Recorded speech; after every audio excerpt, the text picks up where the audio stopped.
The story begins in the royal capital of Paluma, where some demihumans were putting boxes in the cargo. A man tells them to hurry up, otherwise, he will beat the hell out of them. A merchant named Banished arrives and thanks them for filling all of his cargo's boxes. He gives them the money for their work and asks them to wait inside the hotel and enjoy the meal before another of his cargo comes in. The other mechans think he's a weirdo who is giving money to demihumans, who are considered lowly humans in this world. One of the demihumans thanks him for his generosity towards them but declines to take the money. Banished says they deserve this money as they have earned it with their hard work. He reveals he does not believe in this human and demihuman crap and hands him over the money. The leader thanks him, and they decide to head to the hotel to get some food before the other cargo arrives. As they left, the other merchants called him a hypocrite who treats humans and demihumans equally. Banished wishes to make this world a place where humans and demihumans can get along, but his maid says he is the only one in this town who thinks so. Suddenly, he feels something strange in his body and wonders what it could be. A light covers his body, and he vanishes in front of his maid. His maid looks behind and wonders where Banished is, but it turns out he is Isekai'd to another world, into the magical kingdom of Clyrode. One of the saints of the kingdom welcomes him and reveals that they have summoned him as a hero candidate. The saint tells him that a dark army is about to invade their kingdom, and they were summoning heroes from another world to assist them in this battle. Banished says he's not a hero but just a simple merchant who lived a peaceful life in his world. They didn't believe in him and asked him to put his hand on the magic crystal ball so that they could measure his magical powers. They believe the heroes who were summoned from another world receive divine blessings from gods, and their powers are so immense that no ordinary person can acquire them simply by training. Banished puts his hand on the ball, and his magic stats show up. But everyone gets shocked at the sight of the stats and realizes the hero is not blessed with divine revelation, as these are the stats of a completely ordinary man. Banished says this was expected, as he already told them that he was a merchant. The other saints can't believe the hero is summoned with the lowest skills of level 1 and wonder what went wrong in the ancient summoning spell. Suddenly, one of the summoners receives a divine revelation from the gods, and each of his level 1 skills is maxed out at 999 points. They realize this man is the hero they have been waiting for and request that he save their country with his immense magic. Banished asked them to send him back to his old world, as he did not want to stay here, but the people didn't pay any attention and left him alone, wandering in the castle. At first, he doesn't believe he's in another world, but then he realizes that he has to meet with the king to clear up his doubts. He asks the king, and his retainer reveals that he was summoned to this world through a gate that has already been closed and cannot be opened again. Banished is surprised and wonders how he will be able to return to his world. But the retainer reveals his world doesn't have enough mana power, which is used to open a new gate. They gave him permission to live in their world and offered him a place in the Lvl1 forest, but with the condition that he would not tell anyone about the blunder they had made. The king then rejects him as a hero and sends him to the Lvl1 forest. On the way, he asks the demihuman, who was transporting him, about this world, and the demihuman reveals that he was asked not to speak with him until he lands him in the forest. Banished thinks the demihuman is a slave just like in his world, but the demihuman laughs it out with the revelation that there's no such thing in this world. In fact, all humans and demihumans live together in this world. They arrive in the Lvl1 forest, and the demihuman gives him a bottomless bag, which the king told him to give to Banished. Banished is glad to see the bottomless bag in this world too, and the demihuman reveals it has all the necessary things inside, including money and food, which will help him last a while in this world. The demihuman decides to leave the area and offered Banished an advice to leave this forest as soon as possible, if he wishes to live a long life. Banished is shocked but decides to shove it away, as he believes he does not know any place in this kingdom to go. He opens the bag and is glad that it worked, just like in his world. He looks at the stats and the things he received as a gift from the king. He decides to take out a sword in case of an emergency, but gets surprised to see some slime appear behind them. He believes the slimes are lowly creatures and they will not attack him, but he takes them with his sword after they try to merge with his body. Suddenly, the stats show up and reveal he's leveled up from level 1 to level 2. Banished can't believe his sight, as he was told that the maximum level in this world is level 1. The stats show him his level 2 powers and the skills with the points, but he gets surprised at the infinite sign and wonders what that could be. Suddenly, he realized that he had acquired a new skill that he could use to talk with the system. He immediately activates it, and the system starts telling him about the magic spells he has acquired by leveling up. Banished can't believe he has acquired so many spells just by killing those lowly slimes, but he decides to head to the forest to find a safe place where he can protect himself. The system warns him not to go as the Lvl1 forest is contaminated with a high concentration of malicium. Banaza asks about it, and the system reveals that malicium is a generic term for liquid or gaseous substances emitted and dispersed by demons that cause harm to humanoid races. However, the system says it can clear it up for him if he wants, but the spell it will use will consume 1/3 of his magic. Banaza doesn't care about his magic and asks it to do so. The system does so and purifies the forest with an immense magic circle. Banaza can't believe how powerful the magic was, but he gets surprised when the system tells him that he has leveled up. Meanwhile, inside the royal palace, the first princess is mad at the king for not treating the summoned hero candidate properly, and thinks that if they don't look after him, he will be killed at the hands of the Dark Army. The king doesn't care about Banaza and says he was a piece of trash who couldn't become their hero. Suddenly, one of the saints arrives and reveals they have found evidence that the highest holy magic of all, Purification, was used recently. At first, the king believed the golden-haired hero must have used the spell, but he gets shocked after the saint reveals that it was used in the Lvl1 forest in the north. At the forest, Banaza looks at the stats and can't believe he's leveled up without killing any monsters. He believes he can level up by using magic in this world and asks the system to show his remaining magic. The system does so, and he can't believe all of his magic has been fully restored. The system then recommends him a shapeshift magic, believing it will be a handful for him. Banaza agrees, and the system transforms him into a hot girl. Banaza looks at the size and believes it will cause a lot of problems for him. The system then transforms him into a man whom he feels is great, and believes no one will recognize him in this. The system also informs him that he can use teleportation magic, and he asks it to do so by teleporting him back into the kingdom. The system does so, and Banaza is glad that he has this amazing magic too, but gets sad after realizing that it cannot transport him back to his own world. He then decides to head to the Adventure Guild so that he can register himself as an adventurer and earn money by completing the given quests. He enters the guild, and the guild lady informs him about the rules of registration. She asks him about his name, and he hides his identity by revealing that his name is Fleo. The lady hands him a badge and tells him to keep it around himself, as it is used to determine an adventurer's rank. Fleo does so and heads to the board to find a quest of his rank, but gets surprised after seeing a little girl, who is asking others to escort her to the Lvl1 forest. The girl is willing to pay for this quest and reveals her family lives there, but none of the adventurers is willing to take this job as they believe the Lvl1 forest is filled with demons whom they cannot defeat. Fleo takes her offer and agrees to take her there. The girl can't believe this and thinks he's lying, but Fleo says he can take her there with his teleportation spell. The other adventurers are shocked at this revelation and can't believe this kid can use a legendary spell, which caused Fleo to realize the teleportation spell is not for beginners. A royal knight, Balirasa, arrives along with her friends and asks Fleo to prove his words. She says the teleportation spell is an advanced spell that can only be used by high-level sorcerers. Her friends believe he's a bad guy who is into girls, but Fleo says he's not lying and asks them to come outside, as it will not be good for him to show a teleportation spell in front of all the adventurers. The group does so, and Fleo immediately transports them to the Lvl1 forest with his teleportation spell. The girls are shocked at this and believe he must be a sorcerer of the highest order. Balirasa apologizes to him for not believing in his words and being rude to her, but gets surprised after the girl reveals that the malicium in the forest is gone. Suddenly, as Fleo begins to reveal that he was the one who purified this forest, the system informs him not to share information with the demons. All the girls surround the little girl with their weapons, and Balirasa reveals that the little girl is a demon who is using a spell to hide her true form. They begin to attack her, but the little girl transforms into her demon form and reveals that her name is Fenri's,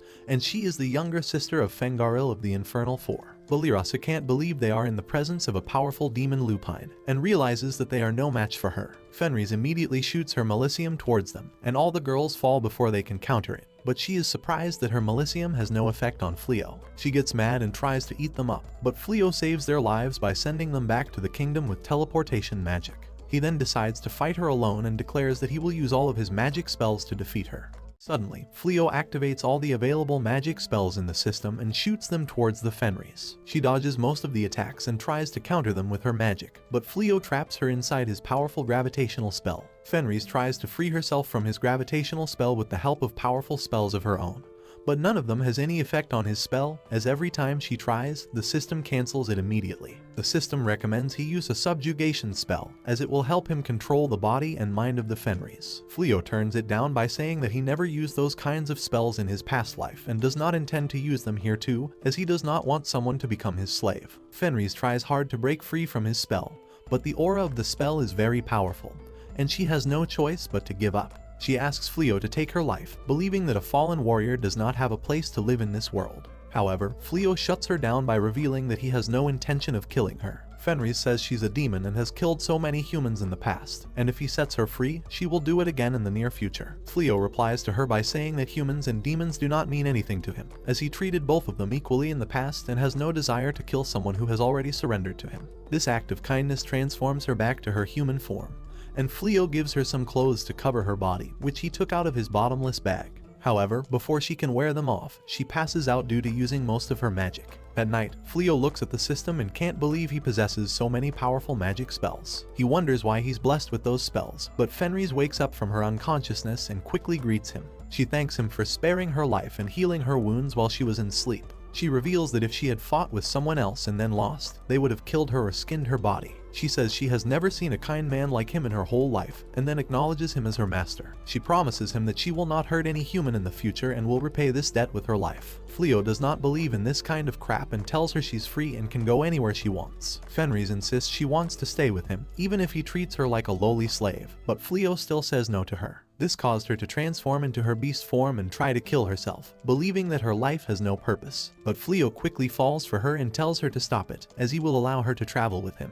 This revelation makes her happy, and she quickly hugs her. After that, Lvl1 informs her about himself, saying that he is not from this world but was Isekai'd to this world as a hero candidate. He even shows her his true look, which he disguised with the help of a shape-shifting spell so that no one can recognize him. However, Fenri still vows to travel with him and asks him to keep her by his side. Meanwhile, in the kingdom, the king asks the hero about the battle with the Dark Army and how most of his knights were defeated. The pathetic hero makes fun of the knights and reveals that they were not strong enough to defeat the mere psychobars, and he was the only one who stood up against them and saved the lives of the remaining knights. The hero then furiously left the king's council, and looking at his behavior, the king asked one of the knights about his performance in the battle. The knight tells him that despite being a hero, he stationed himself at the very back of the knights and ran away while others were fighting against the demons, and even blamed others for his mistakes. The king gets mad at the revelation and looks at the furious hero, who was heading to his royal room. The hero looks at his stats and can't believe that he trained for an entire month, yet his stats haven't increased even a little. He believes these stats are only handy to deal with lowly humans and weak magic beasts, but he cannot defeat the strong magic beasts with them. Suddenly, his hot maid arrives and presents herself for duty. The hero tells her that he's got something for her and takes her to his room. The next day, Lvl1 and Fenri went to the town to register themselves in the Adventurer Guild so that they could earn money for a living. A shop owner calls them a beautiful couple, and Lvl1 is amazed at the idea and thinks that in this way, no one will suspect their relationship. Fenri is glad she will become the wife of a powerful person like him, but Lvl1 shuts her down by saying that they're just pretending to be a couple. They then head inside the Adventurer Guild, and the guild lady asks Fenri about her name so that she can register her in the guild. Fenri tries to reveal her true identity, but Lvl1 quickly stops her and registers her with the name Rise. Rise apologizes to him for her foolish behavior, and Lvl1 tells her to be careful. Otherwise, people will find out about her. Suddenly, their attention is drawn towards the guild lady, who informs all the adventurers that an urgent quest has come up and they need to defeat a herd of psychobears in the north. She reveals that the bounty for the psychobears is 10 times higher, but everyone hesitates to take this offer as they do not want themselves to fall into the hands of the psychobears who just wiped out the hero's army. Lvl1 also wants to pass on this offer, but Rise encourages him to take it, as she believes psychobears are no match for him. They then head to the north, and upon reaching there, he is shocked to find that the adventurer party he saved earlier is on the verge of death, as the psychobears are surrounding them. He quickly fires his lightning magic and takes most of them out with it. The remaining one tries to kill Bolano, but Rise arrives and takes it out with a ferocious kick. They then thank Lvl1 for saving their lives again and reveal that they were worried about him. Lvl1 is glad that they're okay, but they ask him about Rise, and he introduces her as his companion because he does not want them to find out about her true identity. Those words don't go well with Rise, who wanted him to introduce herself to others as his wife. Just as she falls for the sad slumber, a psychobear arrives from behind and tries to attack her. Lvl1 yells at her, but Rise gives psychobear a scary look, which causes him to fall to the ground. He then pleads for his life, and Rise decides to make him her pet. Lvl1 does not agree with the idea, but Rise hesitates and asks him to do it, believing that in this way he will not attack any humans. Lvl1 activates his shape-shifting spell and transforms him into a cute little psychobear. The adventurer party is shocked at the sight and can't believe in their eyes what they are witnessing. Balirasa then takes Lvl1 and Rise to her hideout and introduces them to her companions. She asks Lvl1 for a favor and tells him about the hero's army, which was wiped out by a horde of psychobears. She reveals that the hero has locked himself inside a castle and refused to fight the Dark One until he found someone worthy to be his right hand. She says the king has ordered everyone to increase their level to the point where they can defeat a psycho bear. She asks Fleo to train them and increase their level so that they can fight alongside the hero. Those words don't go well with Rise, who gets angry and jealousy and wants to kill all of them. Fleo looks at her rage and quickly tells them that she is his wife and will not approve this request. This revelation brought happiness to her, and she quickly agreed to help them out, saying that she knew her husband's feelings about never abandoning those who needed help. The adventure party thanks them for their generosity and then prepares themselves for the training. Meanwhile, in the Dark One castle, Willis informs the Great Dark One that they have investigated the purification spell that was used in the defies forest and found out that it was the work of an unknown individual, not the mages of Clyrode. The Dark One ordered her to capture this unknown individual and bring him to this castle. The next day, Fleo wakes up in a house, which he received from an adventurer's guild as a gift, and is shocked to see Rise in a hot suit in front of him. He wonders why she is in front of him, and Rise informs him about last night and how they shared the same bed in the same room. She wanted to love him and make their marriage official, but Fleo rejected her offer as he did not want their relationship to take it to the next level. Rise asks him to at least give her permission to help him change his clothes, as she wants to be helpful to him. Fleo agrees to her request and gives her permission, and when she tries to do so, Banished enters their room to remind Fleo of their training but sees them in a crunchy state. She gets shocked at the sight and quickly leaves the room while apologizing for disrupting their romance. Fleo gets mad at the situation and tells Rise to never do this again. He then starts their training, and the adventurers' party is up against a giant boar. They try to take him down with the help of their magic and sword skills, but none of them has any effect on the giant boar. Even Bolano goes unconscious after using most of her magic. Fleo looks at their situation and believes they have a long way to go. After the training, they head to their new home and the girls are happy with the new beds, and even thank him for letting him stay inside the house. However, they get interrupted by Rise, who informs them that the food is ready. They head to the dining table but are shocked to see the raw meat. Rise tells them about the benefits of eating raw meat and how it will make a weak body stronger. Fleo is surprised she cooked for them, but then tells her that humans don't eat raw meat. Fleo and Banished then head to the kitchen and prepare a meal for all of them. The adventurers' party thanks Fleo for making the food, but Fleo tells them that he got help from Banished. Banished gets blushed at the revelation and shares that, despite being from a noble family, she's better at cooking than using a sword. Rise looks at the food and can't believe they are actually calling this grass food yummy and healthy for body growth. Fleo asks her to try it out, and when she does, she can't believe how tasty and yummy it is. She also tries the meat and believes it is crispy on the outside and juicy inside, but wonders how grilled meat can be so tasty. Fleo thanks Banished for making such yummy food for his wife, and Rise tells her that she will make a home-cooked meal for her next time as a token of thanks. Banished says she will look forward to her, and then they head to the Adventurers Guild. The adventurers are shocked at the sight and can't believe Fleo has killed so many psycho bears alone. While they look at the psycho bears, Rise asks for his permission, as she has some personal work and wants to go somewhere. Fleo gives her permission and asks if she needs his help, but Rise says she's fine and wants to go alone. The head of the Adventurers Guild, named Lvl1, arrives and invites Fleo to his room. He informs him about his fame being spread not only in the guild but also in the entire city, which caused Fleo to believe he overused his magic. However, he gets surprised after Lvl1 reveals that he received a request from the king, who wants to hire Fleo as an honorary knight and work under the hero. He says the hero is gathering powerful individuals that will help him defeat the Dark One. Lvl1 says that as a guild owner, he wants him to stay in his guild, but as a human being, he wants him to save the world by helping them with his powers. Fleo thinks for a moment and realizes that he came from another world and has no reason to fight the demons, so he declines his offer and leaves the guild. On the way, he spots Rise and can't believe how beat up she is. He believes this must be the work of a magical beast, but Rise gives him a smile and thinks to herself that she didn't know cooking was so hard. It turns out that she was taking a cooking class so she could impress her husband. But her first day didn't go well as she burned everything instead of cooking. Meanwhile, the pathetic hero's hot maid informs him about Fleo and Rise and how they are hunting down an unbelievable number of magic beasts. The idiot hero gets impressed at the revelation and tells her to bring them to him at any cost. They sent a royal messenger to Fleo and asked him to join their army, but Fleo denied them by saying that he had no intention to kill any demons. They then head to the adventurers' party and start their daily training. Rise tells Beldo to shoot down the three-eyed birds instead of a wooden tree, believing that it will enhance her arrow skills. However, she hesitates to do it because she does not want to kill a cute bird. Fleo gives Bolano a magic ring and tells her about its powers and how it could increase the magic powers of the wearer. Bolano is surprised at the sudden gift and tries to put it in her heart finger, but Rise arrives and threatens to kill her if she does so. However, her attention gets drawn towards Banished, who is being attacked by a giant insect and is yelling for Fleo's help. Rise quickly annihilates the insect but gets angry at Balirasa and tells her to drop the hopeless act. She believes Balirasa is purposely acting weak so that she can draw the attention of Fleo, but Balirasa gets horrified at the sight and tells her that she's mistaken. They then head to the house, and Rise makes a meal for them. Fleo and the others can't believe how tasty the food is, but Rise tells them that she was taking cooking classes so that she could cook delicious meals for her dear husband.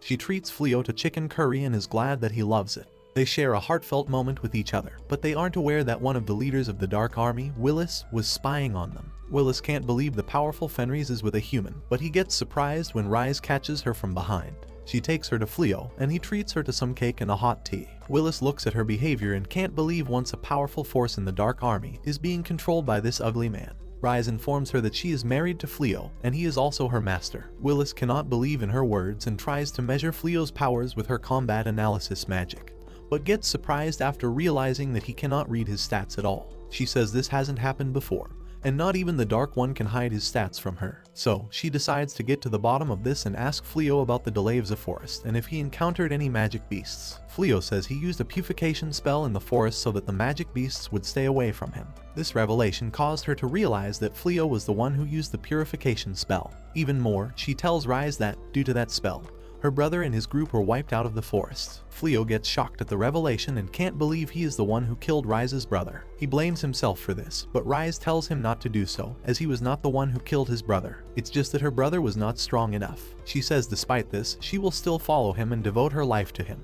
But before Fleo can say anything, their attention gets drawn towards the adventurers' party who was listening to the conversation. The adventurers' party is shocked that Rise is the Fenris who tried to kill them, but Willis quickly challenges Fleo to a fight. She believes Fleo is a threat to the Dark Army and wants to gather all the information about his powers. At first, Fleo hesitates to do it, but she insists, and he agrees to spar with her. They head outside, and Willis quickly fires her poison spell at him, but Fleo dispels it with the blink of an eye. He then traps her inside his crucifixion spell, which causes her to surrender to his immense power. After that, Willis heads to the Dark Castle, and Fleo informs the adventurers' party about the Rise. He tells them that Rise has changed and that she will not attack any human again. This caused them to realize that Rise is not a threat to them anymore, and they vow that they will not tell anyone about her. Suddenly, Willis arrives again, but this time with the army of the dragons, who destroyed many of the armies of this kingdom before. Willis challenges him to a battle, but Fleo gets amazed to see the dragons. He reveals he has never seen a dragon in his whole life and is seeing it for the first time. Willis gets angry at the crap he's talking about and orders all the dragons to kill him, but Fleo shoots the holy magic heavenly hammer spell and wipes them out instantly. Willis gets shocked at this and quickly runs away along with remaining dragons. Blossom can't believe how powerful Fleo is and says she wants the title of Dragon Slayer. Fleo tells her to throw her weapon at them, and when she does, he uses his enhancement magic and kills the running dragon with it. This increases her level and gives her the title of Dragon Slayer. The girls are in awe at this and want the same title for themselves, but Fleo shuts them down by saying that the remaining dragons have flown away. Meanwhile, Lord Gaul gets up from his throne and readies himself to meet Fleo. On the northern side, the army of the Dark One engages in a battle with the soldiers of the Clyrode Kingdom. They tried to stop them from entering the kingdom, but they were no match for the Dark Army. One of the soldiers of the kingdom informs the king about this and reveals that their magical barrier is getting weak and will not hold them longer. The king asks about the hero and what he's up to. The soldier says he's hiding in his room and does not want to come out and fight the Dark Army. The saints of the kingdom hear this and ask the king to summon all the mages of the kingdom, as they have no choice but to cast a purification spell. They say they cannot rely on the hero,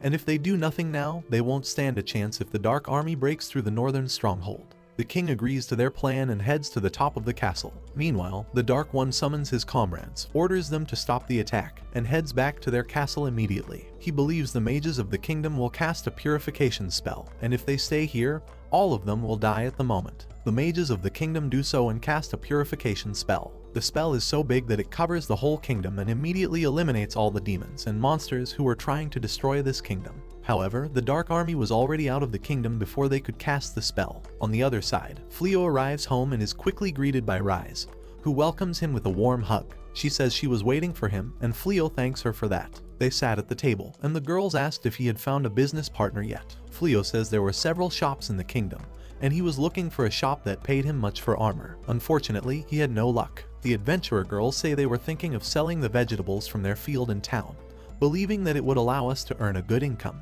However, Rise disagrees with their statement and says taking care of them is not a big deal. She believes that, as the leader's wife, it is her duty to take care of her pack. The girls, in horror, wonder what she's talking about, but Fleo tells them to focus on their swordsmanship and magic spells as he takes care of the rest. Meanwhile, at the royal castle, one of the saints of the kingdom informs the princess that, due to the purification spell, all the mages and the king, who is also the mage of the kingdom, have gone into unconsciousness, and it will take 3 months for the spell to wear off. He says the princess has no choice but to assume the duties of the king. The princess agrees to it and declares that her first decree is that she is stripping the hero from his position as the hero of the kingdom. She says the hero was not helping while the country was in danger and even shut himself in the stronghold. So, this is the best punishment for a coward like him. The saints agree to her decree but reveal that they don't have enough mages who can help them stop the Dark Army. The princess says she has an idea and asks the saint to summon the oracle. With the passing of the decree, one of the knights throws the hero and his maid out of the castle. He gives him some gold coins and tells him to never come to the castle again, otherwise, he will be sentenced to death. At night, Fleo thanks Rise for taking care of his house and helping the adventurer girls, revealing that it meant a lot to him. However, Rise says she will do anything for him, even if it costs her her life. The adventurer girls heard their conversation and asked them to go on a date. Rise is amazed at the idea and wants to do it right away, but Fleo hesitates and tries to avoid it. However, when the girl gets suspicious of their marriage, he quickly agrees and heads to town. They spent a good time with each other, and Rise is happy that she gets to enjoy the company of his dear. Fleo thanks her for always helping him out and wants to give her something in return. He takes her to the gem shop and buys a brooch for her, which matches the color of her hair. She tries it on herself, and Fleo says it looks beautiful on her. However, he doesn't realize that his statement will make her blush. They then return home, and the girls are shocked to see that Fleo has given her a brooch. The girls thought that both Fleo and Rise were not married and were pretending to be one, but the gift made them realize that they were wrong. Meanwhile, the hero enters a forbidden chamber in the castle so that he can find something or some magic item that will help him defeat the Dark One. He opens a chest and tries to find something, but a heavy voice tells him to free herself, as she can fulfill his wishes. The hero thinks this is some kind of joke, but the voice again interrupts him, and this time it leads him to a hidden room. There, he sees a sword, and the voice tells him to draw it out. She says if he does so, she will give him powers. The hero, who was jealous of Fleo and his powers, quickly does so and draws out the sword. Suddenly, a beautiful djinn comes out of the sword and reveals that her name is Haya, and she has the powers to command primordial light and darkness. She says she will grant his 3 wishes, and they can be anything. The hero gets up and, with a disgusting smile, states his first wish. Meanwhile, the princess greets the oracle and thanks her for coming to the royal castle. She tells her about the Dark Army and asks what they can do to save their kingdom from annihilation. Just before the oracle can say anything, a black collar covers the necks of all the people present there, including the princess, the oracle, and the saints. The princess gets shocked at the sudden event and orders her guards to seize the forbidden chamber and find the culprits who opened it. The oracle then reveals that this is the collar of sacrifice, which a certain djinn uses to behead offered victims in exchange for granting wishes. The princess tells them that long ago, the king of the Clyrod kingdom wished for the death of the Dark One, and in exchange for that wish, he had to pay half of the lives on this continent as a price. After that, the djinn was sealed, and it took all the magic of the kingdom to seal it. She believes someone must have released the djinn and wished something from it. She asks the oracle for help, and she tells her that the only person who can help them is the true hero, who has already been summoned to this world. She tells her that the true hero is in the west of this kingdom, and the saints believe it must be Sir Fleo, who rejected their offer to work under his majesty. The saints order the soldiers to search every town and village and find Sir Fleo, but the princess stops them and tells them not to waste their soldiers as she will find Sir Fleo by herself. Meanwhile, Fleo sells one of the shields he made with a dragon skin. The owner of the shop is amazed at the quality of the shield and quickly buys it. He says if he has other items, he will gladly buy them too. However, Fleo says he has the skins of the magic beasts, and is looking for a reliable person who can buy them. Not only this, he also says he's looking for regular partners who can distribute the goods he procures. The shop owner buys all of his items and reveals he knows someone and will introduce them to him soon.